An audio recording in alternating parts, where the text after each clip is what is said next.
Aaron Torres with us from the Aaron Torres Sports Podcast and Fox Sports Radio. Appreciating his time on this last day before the start of college football season in week 0. And really that means it's the start of the craziness for those who cover everything going on in college sports. Because what is it now? You got to it's going to be like 40 weeks. I think 40 weeks of college sports when you're looking at at least the sports we are on this station. Football, basketball, and of course they come together in November and December. Baseball appears in February and then goes away once we get into June. So it's like, all right, if you thought you had a life on the weekends, well, college sports is now your life on the weekends, AT, and that's just the way we like it. Well, now that I'm a college baseball guy, he used to slow down a little bit in April, but in all seriousness, between, the portal activity, and by the way, there's portal. We talk a lot about the Arkansas basketball team, but the football team, not just Arkansas, but, there's a lot of now spring portal activity in football as well. So we have the portal stuff. We all know I'm America's foremost college baseball guy 2 weeks a year. So now we're talking June. I will say, Phil, it is definitely surreal that we're already here, but it's also really exciting as well. I cannot wait for week 0 tomorrow. Go to my UConn Huskies playing Utah State at, I think, 4 o'clock Eastern time. So fired up for some football tomorrow. And then, as you said, man, once we get started, it doesn't stop. I saw UConn lost their defensive coordinator, like a week ago? I thought this was supposed to be a step up this year under Jim Mora. What happened with you don't really see a lot of assistant coaches leaving the team in the middle of preseason camp.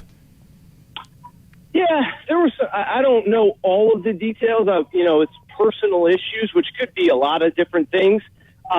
This guy had worked under Jim Mora, who's now the UConn head coach, former UCLA head coach. He was actually the interim when Randy Edsall, quote unquote, retired in the middle of the season last year, but we all know that wasn't a real retirement. But I don't think it's anything malicious. Certainly the timing is weird. And he was the only holdover from the previous staff. So there could have been a scenario where there was a disagreement on something and whatever. But you know what? It's a new era, Phil. Speaking of the transfer portal, Keith Samel put out an article this morning. Huskies brought in like 40 new players. Quarterback was at Penn State last year. Couple skill position guys from the SEC. So it's a new year of UConn football, baby. I could go on and talk about the Huskies all day, but I'm sure your audience wants to hear literally anything other than this right now. So. I'm gonna get into SEC things then, and 10 out of the 12 teams in the SEC are projected to at least qualify for postseason competition with at least 6 wins. I think Mizzou and Vanderbilt are the ones that no one's expecting to go to the postseason. But, going to a 6-win bowl is obviously a lot different than if you end up with 9 or 10 wins in the regular season. And everybody's money is on Georgia and Alabama to finish in the top of their divisions. Second place was kind of clear to at least the media, going with Kentucky on the east and A&M on the west, though I'm not sure about A&M on the west side. Who do you see as a potential sleeper on either side here that might be able to come up and surprise somebody? And I'd be surprised if anybody other than Georgia and Alabama win the divisions, but there could be surprise second-place teams. Yeah, I'll give you one. I don't know about second place still, but I think they're better than what people would expect. I'm pretty high on Mississippi State this year, Phil. 3rd year with Will Rogers at quarterback. I think a lot of people just think Mike Leach, the offense. They were top 30 defense last year, bring back most of their talent, plus, obviously, the defensive coordinator, which in this world is important as well. Now, schedule's tough. They do have Georgia in a crossover game. They do have Kentucky, which might be the second-best team in the East. I don't buy that, but it's not going to be easy. And then the West. But Mike Leach's teams just get you, man. And, the thing that stands out to me with Leach, I think it's easy to forget this. He's been in the SEC 2 years. He's already won games at LSU, Texas A&M, and Auburn. And so outside of when you're playing Alabama, maybe Georgia, if you don't come ready to play against that offense, they can beat you on any given night. So I think they're probably closer to 8-4 than 6-6 or 5-7.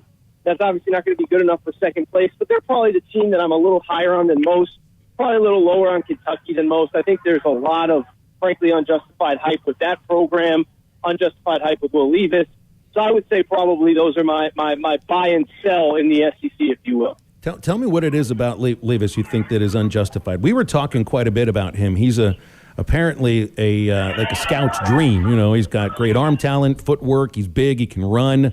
He's entertaining too, I guess, off the field. Though I don't think that's the thing that scouts care about very much.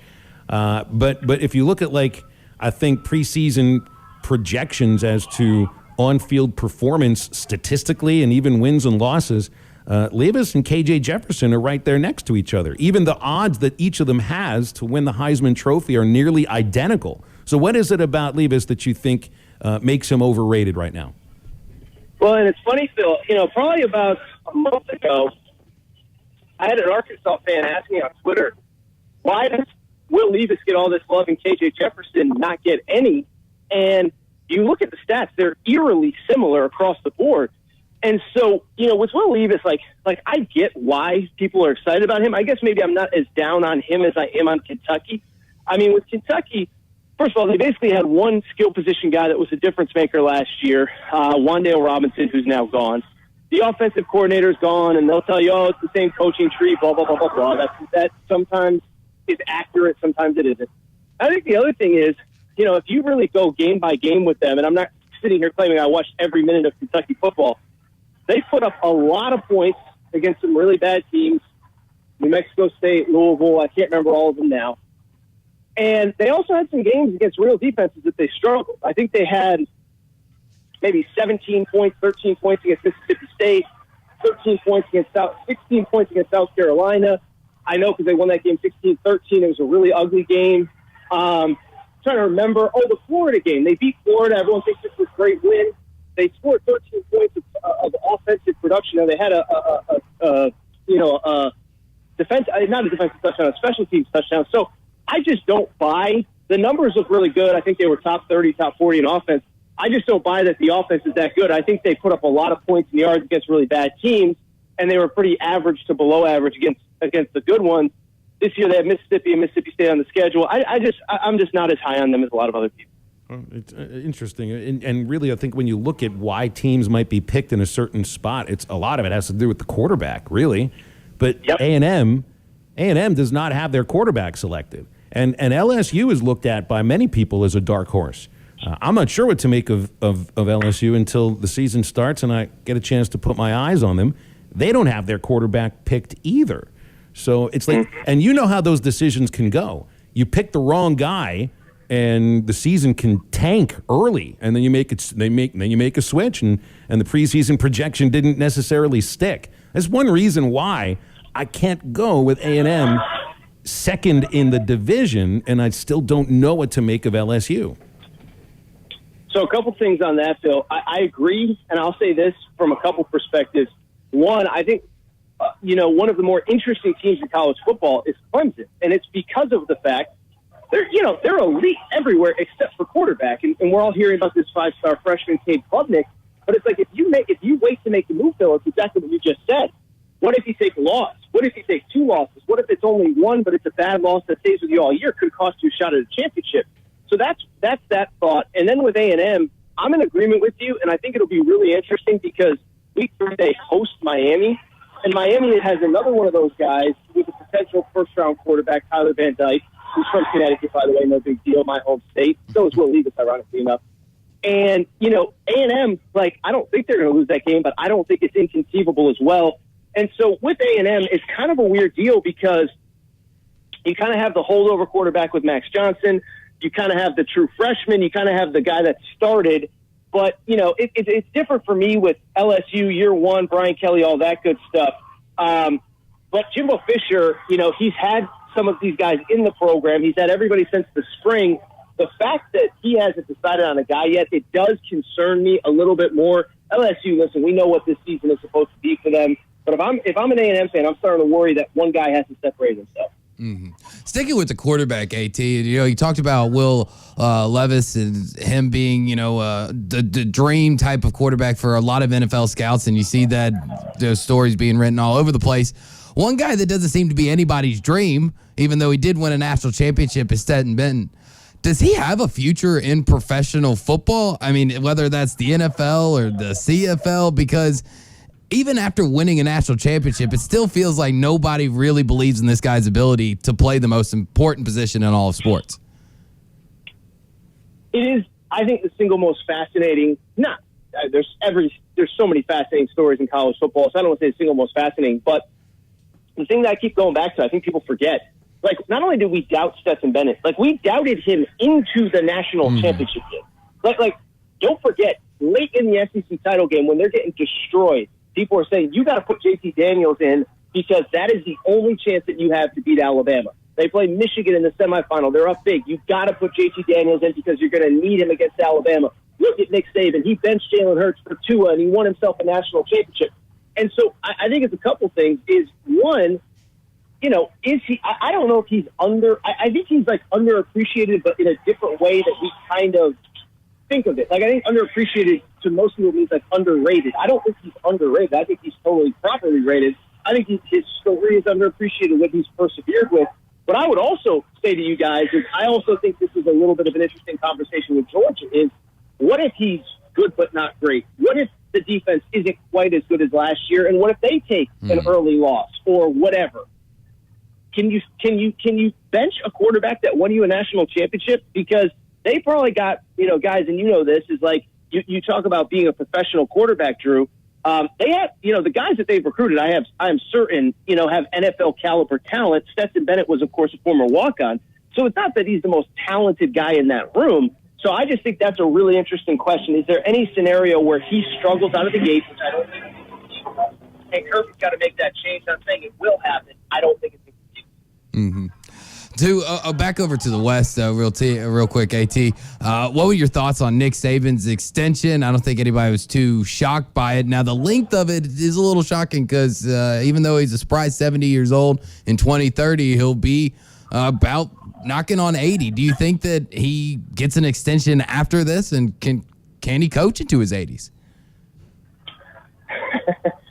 It's like, can Tom Brady play until 45? Yeah, he's doing it. But I'll see it when I believe, at 80. But, I'll say this, Drew. This is one of the big surprises. Not the extension itself, but I think it was literally 2 months ago with the NIL conversation with Jimbo that I sat there and I said, does this guy want to deal with the next iteration of college football? We've seen it across college sports, right? Coach K, I think, could have kept coaching. I think he was just like, you know what? This sport is changing. And I don't know that I want to, invest in changing with it. Same with Roy Williams. Same with Jay Wright. And so I thought Nick Saban was next. And so to see him just say, no, I'm not going anywhere. I love what I do. To me, it says that, does he coach till he's 80? I don't know if he coaches till he's 80. But if I had to guess it, does he retire closer to 70 or 80 at this point? I think it's probably safe to put the number on the over 75 than the under. It's unbelievable. And like I said, I was one of those guys that even maybe a month, 2 months ago said, I don't know that this guy wants to evolve with the next iteration of college football, but it seems like he's ready for it. Now we'll see. If A&M pulls off another class like they do, or weird stuff keeps happening and, all of a sudden, they're not at the elite level that they've been. Does he decide to change his mind in a year or two? Maybe. But I was a little surprised by that extension. I really, truly was. AT, we'll leave it at that. Well, appreciate your time, man, and enjoy week 0. All right, go Huskies. Thank you, guys. Appreciate it, AT. Aaron Torres from the Aaron Torres Sports Podcast joining us on halftime. Nick Saban comes into this season with 274 career victories. Let's just say he averages 10 more wins a year, right? That's probably undershooting it. Mm-hmm. So let's just say 10 per year. If he coaches to the end of the contract, he'll end up with the third most victories all time behind Joe Paterno and Bobby Bowden. And of course, some of those, I think, have been adjusted by the NCAA for both of those coaches, but it would put him ahead of Bear Bryant. I mean, he would pass Bear Bryant, I think, in the 2026 season if Alabama averages 10 wins per year over the next 8 seasons, and that undershoots what they usually do. Halftime back after a quick break. BetOnline is the fastest and easiest way to wager on all your favorite sports, contests, and events with first-to-market odds and lines. Find reviews and news for every league, including Major League Baseball, NFL, NBA, NHL, combat sports, esports, and even golf. BetOnline continues to be the top online resource for all your sports information, from live in-game betting, props, and futures. Head to BetOnline today or use your mobile device to join today and make your first sports bet. Use our promo code BELIEVE50 to receive your 50% welcome bonus on your first deposit. That's BELIEVE, BLEAV 50. That's BELIEVE, BLEAV 50. BetOnline, where the game starts.